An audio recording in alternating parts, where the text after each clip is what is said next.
Thank you, Ashley. Thanks, Ashley. And you guys got a tour. What do you guys think of RocketSpace? Okay. Yeah, good. Okay. Great. So we wanted to introduce next the person that is in charge of more how corporations engage and utilize RocketSpace. And so I'd like to introduce Mr. Nick Davis from RocketSpace. Yay, Nick.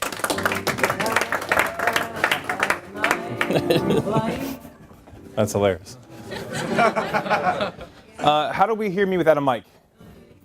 Am I loud enough over the fans to where we're good? All right, so I'll try and stay as loud as I can be and not go too far with that one. One of the things that we'll talk about today as far as the RocketSpace approach, and I'll say this kind of first and foremost, speed and disruption. So one of the things that I'm not sure if you have had a chance to read the pamphlet, but before here I was with PricewaterhouseCoopers. I was the head of open innovation in the US and oversaw all of our innovation challenges and competitions. And so when we talk about how we utilize a tool like IdeaScale, I've done it personally. I've seen some successes and failures with that. And so a lot of the things that we put in place here at RocketSpace is both for ourselves as well as our clients to think about how we can leverage a tool like the one that you're getting such great value from, and then actually work with a company like ours to take those ideas and make them a reality very, very, very quickly. Does that make sense? Cool. So as Ashley said this morning, we help our clients learn from, work with, and work like a startup. And the biggest reason that we've done that and put this place is we felt that as an ecosystem, we had a huge advantage in that we've got 200 startups under one roof. At any given time, we're tracking about 30,000 globally. And so we have a huge access to this giant network of technologies that are being developed and rolled out into the market every single day. Now, how do we bring that to our clients as value? And how do we help them with their innovation process along the way? And I'll talk about some of the things that we've done there. So, connect strategy, innovation in an effective and timely manner. Now, I will say this as well. I'm time crunching a little bit, so I'm going to breeze through a couple of these, and I'll stop at areas where we can talk about more of the models and processes. So, how do we get from inspiration to execution? So I'll cover a couple of these today. We'll talk a little bit around some of the models that we kind of helped inform our way of thinking about this. A few of the things that I love to just talk about when it comes to innovation and how we actually get to execution consistently, and then some of the ways that you can best work with startups. So a little bit about Silicon Valley. I know that a few of you had said that you work with startups or have a little bit of experience. How many of you actually leverage Silicon Valley in your innovation process? Have an incubator, accelerator, talk to startups? So a couple. Okay. We'll have lots to talk about then. Here's some kind of high level just in case. You wanted some definitions, I won't read them to you. A little bit of a timeline as far as the history out here. And one of the things that we get asked all the time is, can we in our area create our own Silicon Valley? I think it's interesting that a lot of things happened here that were very fortuitous. And created what is basically a perfectly designed network for innovation when it comes to creating new technology. I do believe that you have a lot of things that you can gain from being out here, but there's also some things that you can do at home, wherever you may be, to be able to leverage the same stuff. Some fun ones on here along the way, though. One thing that we'll talk about as far as the overall innovation process. It's interesting, I think, to me that when you think about the lifeblood and the process that a startup takes to be able to get and scale in the market. It's a lot of the same stuff that we as innovation leaders do, right? We build a strategy for what problem we're trying to tackle. We create a challenge statement. We find the ideas that are the best. We incubate them and we move them to market. If you look at this, it's a lot of the same stuff, right? I mean, we're having an inception of an idea. We're pushing it along the way. We're accelerating it. We're getting resources around it to be able to support it and help it grow, and then hopefully moving it through to execution. Only they do it much, much, much faster. And so it's interesting, I had a CEO of a founding CEO on stage with us about 2 weeks ago with a client. And he and I were standing up here and we were kind of talking about disruption and machine learning. And a whole group of executives was in the crowd, and someone asked, how long till this is adopted? And the founder said, a long time out, right? And I think in at least me and my PwC time, I'm like, a long time out, that's like 50 years, right? Like a long time. So as a joke, I looked over and I was like, what do you mean when you say a long time? He's like, a year. I mean, think about that mentality of how fast it's coming to you. So when we talk about some of the startups that you should be working with, we can dig deeper into this if you'd like to at some point, but basically as it goes through to ID and it gains more momentum, there are resources and different kind of vendors, if you will, that are put in place to be able to help these ideas scale. What I'll encourage you to do is get as involved as you can with them as early and as fast as possible. If you have a new product that you're trying to launch and they're already launching it, just partner with them. They're going to do it faster, better, and cheaper, right? Why go do it yourself? And so it's when they get here and they've already started to disrupt you, they're expensive. They already know that they've won. You can't buy them as fast, right? And so, Uber that started here is a great example of that. One of the things that we can kind of jump in here and talk about is accelerators. A lot of corporations are starting to put these in place, whether it be on their own campuses or in one like ours. And so it is a service that we offer. And I can dig a little bit deeper into how we structure them as well. But basically, it's a time-boxed learning journey, if you will, to help an idea scale. Now, corporates. So, and we say that lovingly, right? We say corporates like it's like, our tagline of a product, right? But in all reality, there's a few different ways that I think different brands are engaging out here. I mean, you'll see a lot of the automotive companies have got labs out here. You've got a lot of different people doing venture funds. Some have accelerators and innovation teams. And what I find interesting is for most of our clients, they'll have an R&D function, a venture team, an innovation team, and a new product development team. And guess how often they talk to each other? Usually none. Are you kidding me? Like you have a $400 million fund to put into technology, yet they don't talk to anyone in product development. It baffles me every time I see it. It's one of the things that we can kind of dig into as well. So, a new world order. Disruption. So, I mean, ever since Clayton came out with that wonderful book on disruption, there's been lots of talk around this for a lot of years. I would challenge you to think of it as a entirely new wave, right? Because we're seeing so many of these ideas come and disrupt entire businesses in a matter of weeks, months, and years. So here's a scary one for you. So, if this is correct, half the people in this room, if you don't change, will be out of business in 10 years, or at least not relevant to their consumer the way they are today. That's terrifying if you're sitting in a role like ours. So, a lot of the technologies that are actually disrupting us today in a lot of the areas of impact. And I think each one of us can start to see huge pieces of this do touch our businesses every single solitary day. So a couple things to consider. So I always ask this and test me on this one. How long does it take for you to put a new product into market once there's an ideation challenge that closes? You hand it to a business unit. What happens? How long? I always hear 2 or 3 years. Challenge me on that. If someone's doing it faster, I would love to hear it. I would have thought it was longer. Longer, yeah. So by the time you build it and get it into market, even though you're being innovative, you're already disrupted, right? So this is a funny one, and I'll show you another slide here in a second. It took Angry Birds, 37 days to be adopted by 50 million people? I mean, very, very, very quick. And here's just a couple other ones that you can kind of read and think about. So even when you are successful and you get it out into the market, things like this happen. So think about Procter & Gamble. Connect and Develop is such a well-known program. They do open innovation like nobody else. Huge pieces. Consumer goods, only 3% make $50 million in the first year. And that's successful. Any startup that's building that gets this kind of scale will go so much faster, and they'll know when to quit way earlier. They won't wait till they get 97% failure. The minute that they need to, they'll pivot, pivot, and pivot, pivot until they succeed. It's just interesting to go it that way. So this is one I wanted to kind of pause on for a second.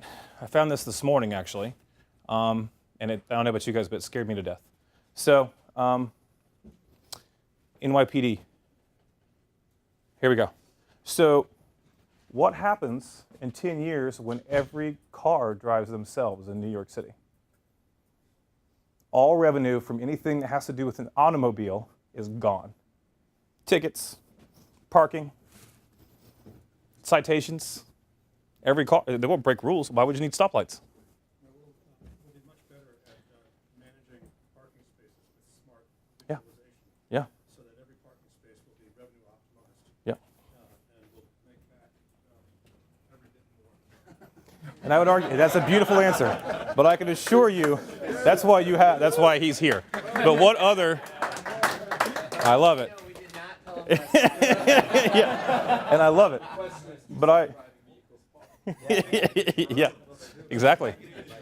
But there's so few leaders like him that are actually asking that question, which is what scares me, right? I mean, I know where I live in Columbus, Ohio. I would imagine they aren't even thinking about this, right? And it will happen so quickly, but by the time that they realize it's happened, where do they make up that revenue? It's really scary. So we pulled a bunch of CEOs in 2015 from Inc. These are the 5 areas of like major disruption, if you will. So a lot of our kind of work is actually focused around these areas and helping our clients start to think about them. So healthcare, financial services, energy, media, and automotive. So the point being, get out there and start thinking about it now. So I always have this one in here. It's kind of fun. It's like, yes, we're disrupting disruption of disruption. What does that really mean? At the end of the day, yes, there are some products that, incremental improvements and incremental innovation is fine. What I worry about here is business models, right? And so think about Dollar Shave Club, right? How crazy was that transition from a business model standpoint? Now, are we disrupting shaving devices? Not really. But the way they sell them changes, right? When you think about that with Blockbuster, Netflix, things like that. So, another example, the old way. So, digital camera for Kodak was actually put in place in the mid-1970s. It took 37 years for that disruption to put them out of business. Blockbuster, 3 years with Netflix. And I would argue this is obviously a few years ago. By 2020, a year and a half maybe for a lot of industries, by the time it hits, it's adopted and you're already in trouble. A couple of examples of ones that are making it really scary. I found that one this morning too, which I thought was, I don't even know, it just was terrifying. So, point being here, executing anymore is not enough. You have to do it very, very, very quickly. So here's some stats from McKinsey. The one that I'd love to be able to look at is $2.7 billion to map the human genome, 13 years. 10 years from now, $100 in 1 hour. What does that mean for healthcare? Disease. If you're a hospital, if you're an insurance company, will there be disease?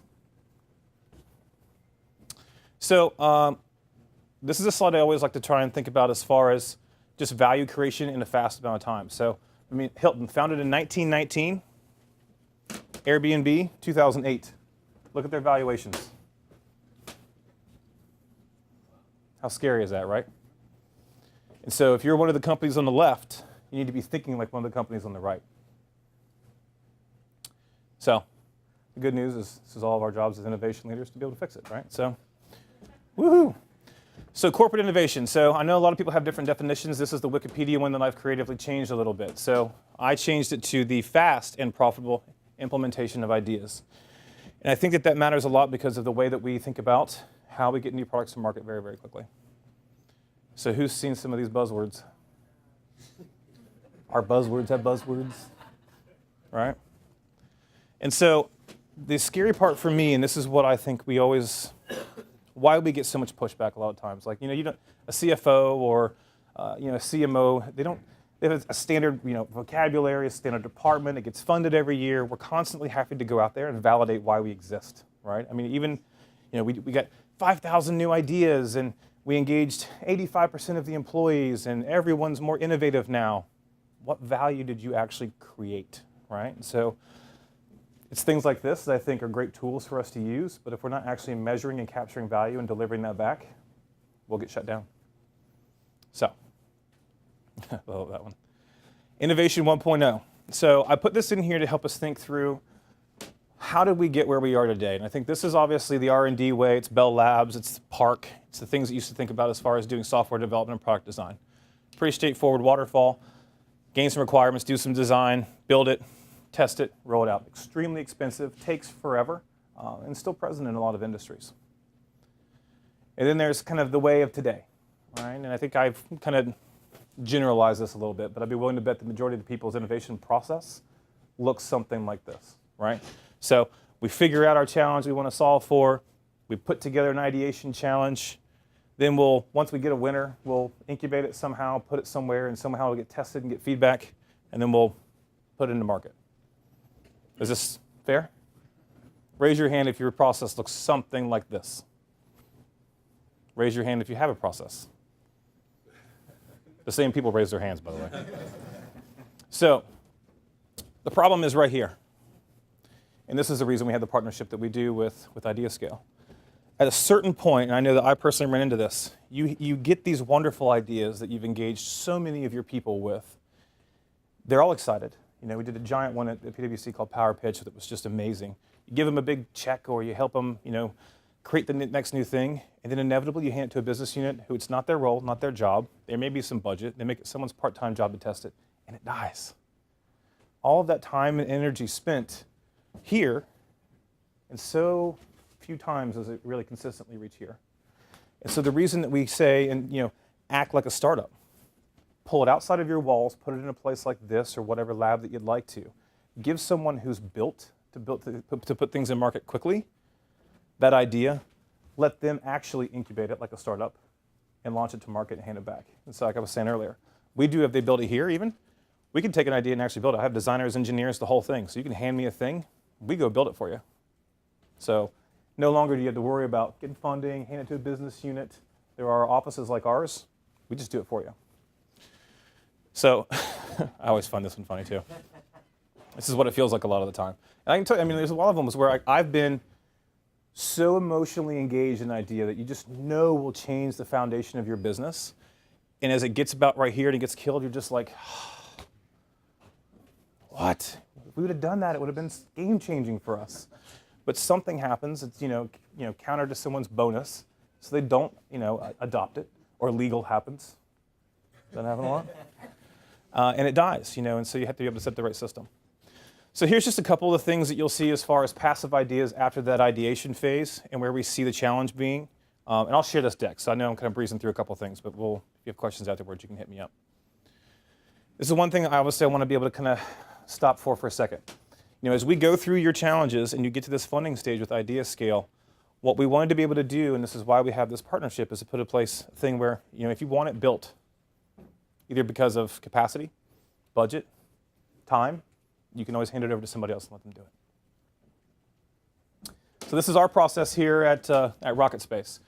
And so one of the things I guess that I would draw your attention to beyond what I've said already, that architect piece. How often do you get questions about IP ownership when you're doing a challenge outside of your firm? I would hope a lot, right?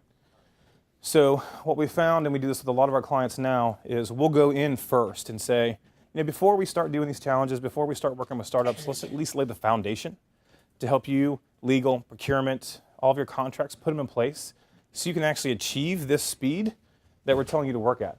Because if I do a bunch of challenges and I get a bunch of ideas, and then I just hand it to legal, grinding halt, right? So we'll put it in place first to make sure that once we set up the engine, it's ready to go. And then we'll do the discovery phase of new technologies. We'll strategize. We call these demo days. So we actually bring teams down after they have an innovation challenge, and we say, here's the winning ideas. Here's 5 startups globally that are actually building that exact same thing and probably faster, right? So why go build it yourself? Just partner with them. And they're happy to, right? You're a giant company with a lot of resources and channels. They want to partner with you. Our job is to go find it, introduce you, and then help you run pilots together. So some food for thought. How do we actually do this? So I've listed out a couple of the failures that I've run into over the years. So risky metrics. How often do you hear, oh, that's just too scary. There's no way that we could do that. One of the best advice I heard from an innovation leader a couple years ago was, how do we make learning our measure of success, not whether the idea is adopted or killed, right? So if you make your KPIs, if we're going to do this thing in the market, how do we measure how many people used it? What was the consumer feedback? Was blue or the black one better, right? How do we make it like a startup that's testing in the market, not just how many people did we engage? Fail fast, we've all heard that one. Reward taking risk. One of the best programs I've ever seen for innovation was from a professional services firm out of Spain. They made every single solitary employee's promotion based on how many ideas they put in their system. Think about that. Can you actually say to an HR department, if they don't put 10 ideas in the system or help test 10 that come out, you're not getting promoted. In a time that's probably the worst economy that Spain's seen in 100 years, that firm went up 12%. They're innovating, right? They're putting through new ideas. So this is something that it's kind of a personal pet peeve, and I'll explain why. How often do you hear people misuse the word innovation? Or at parties, you ever try and explain what you do? That's always my fun one. Like, you're an innovation leader at an auditing firm? What do you, oh, come on now, what are you innovating, right? And so, or you count the Oscars. So I think one of the interesting things that you have to be able to articulate is what really is the role of innovation in your companies versus what's, this funny buzzword innovation, right? And so what I've always said is that innovation is the process of managing it, so corporate innovation management, just like marketing, just like finance, right? Our job is to make our firms as innovative as possible. That's incentivizing your people to engage, right? For the innovators, and sorry, for the innovative. How do you engage your consumers, right? How do you get your brand out there? I mean, Starbucks is great at this, right? Well, sometimes. How do you have a conversation around, what are the things that you should be feeling from me as a brand, right? And getting them involved in that. So when you have all of these tagged out correctly, I think it works a lot better. My favorite is when the CEO will say, I want to create a culture of innovation. How? Oh, I'm going to do hackathons.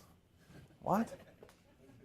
You're just using buzzwords, right? It doesn't make any sense. Who's heard of OODA loop? Yeah, louder.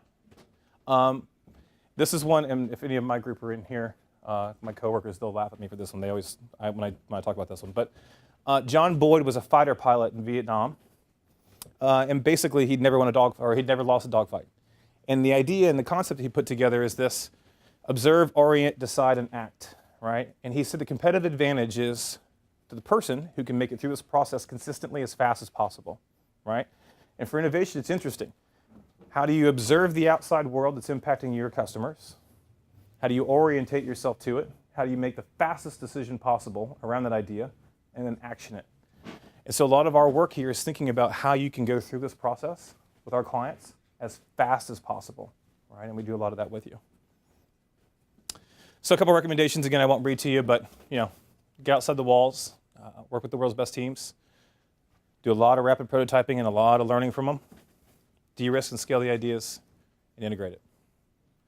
So here's just a couple of things around working with startups specifically. And I asked Henry for this quote specifically for this this talk. So this is what he sent me back, which I think is great, right? I mean, we think about open innovation, being able to leverage startup ecosystems is a huge way to make it your lab. So about 2,000 startups are popping up every day around the globe. 9 out of 10 of them will fail, and 147 of unicorns worth over $1 billion.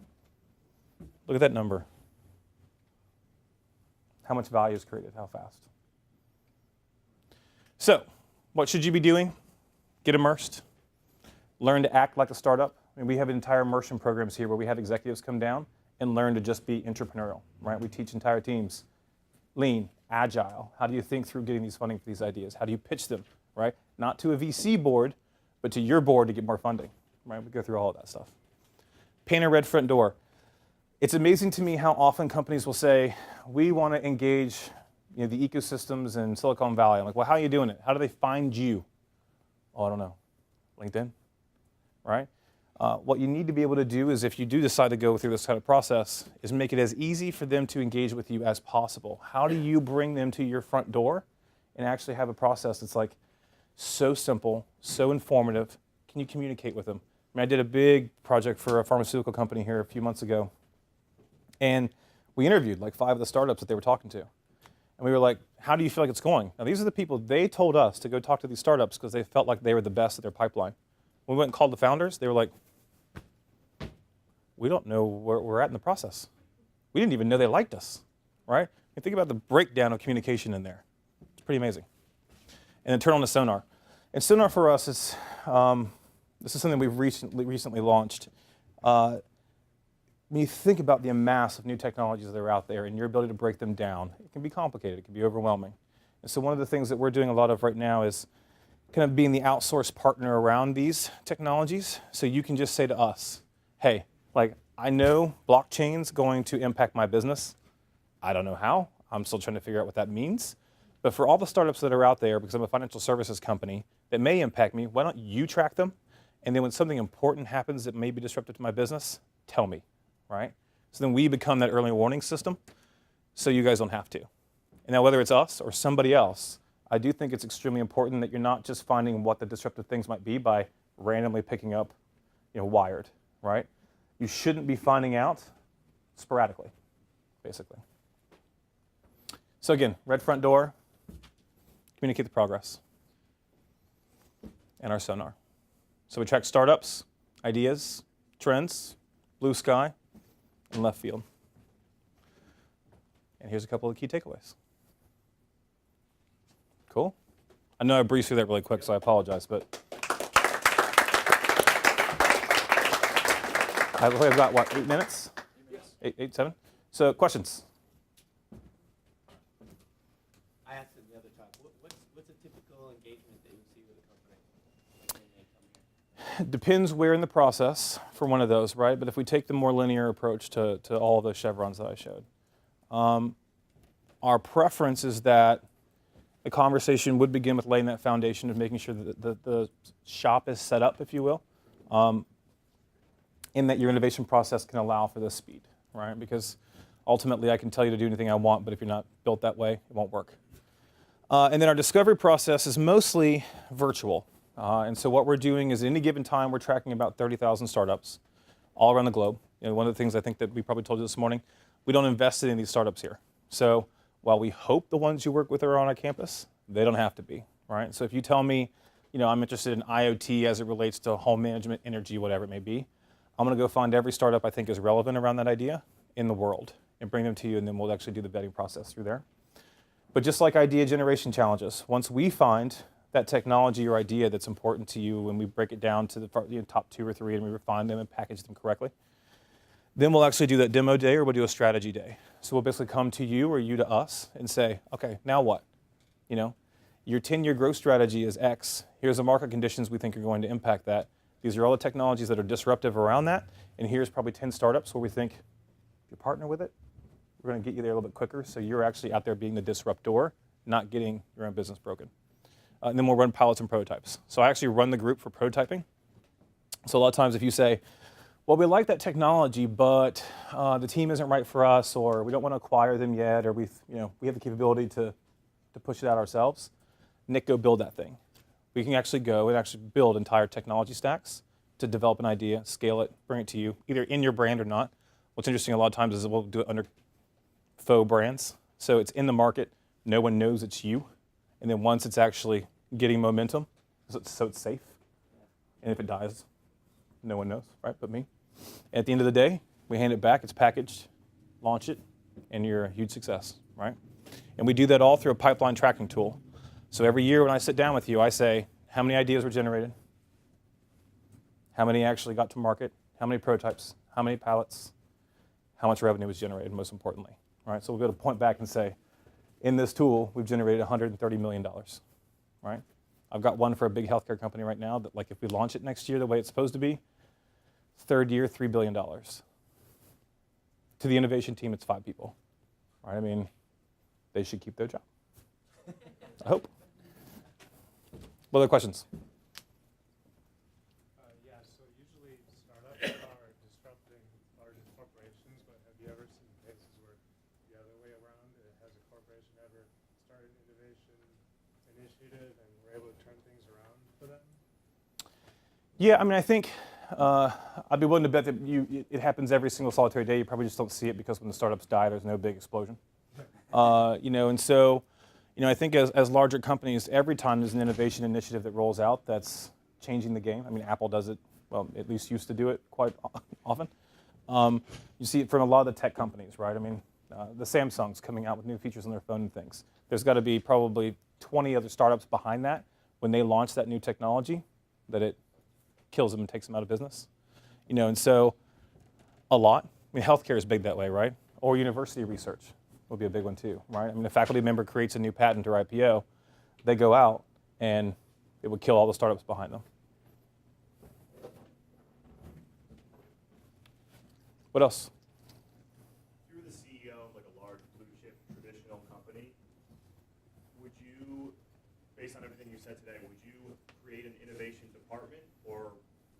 be smarter to instill innovation in every employee, regardless of department? Both and, but it would be the responsibility of that department to do both. If we think about those 3 I's, I mean, I think the most important one and the only way that this can work is first and foremost to create a department. But that department's role has to have enough budget and expertise and responsibility to know that making my corporation innovative is my job. More importantly, developing new products that generate revenue is also my job. And engaging consumers while I do it is also my job. Unfortunately, what usually happens is they'll stand up that group. They won't give them enough budget. It's like 6 random people who are high potentials. And then they'll be said, go run innovation challenges. Why? Where? How? With who? To what end? A lot of those are left unanswered. And so as an innovation leader, we're like running around like, man, we generated so many ideas, we engaged so many people, it was so awesome, and we're very proud, and we should be. We've made the culture more innovative, right? People are excited, they're engaged, they're being asked ideas, they're giving them, there's a conversation going on. But at the end of the day, as an innovation leader, how much revenue was generated from that? Like, what did you launch? Tangibly launch new product that came to market? Or if this big disruption happened, how did you change the foundation of a city to be able to account for it, right? I mean, that's a responsibility that I'd be, whew. Yeah. That's great. Done? Perfect. I'm out. Thank you so much. Absolutely.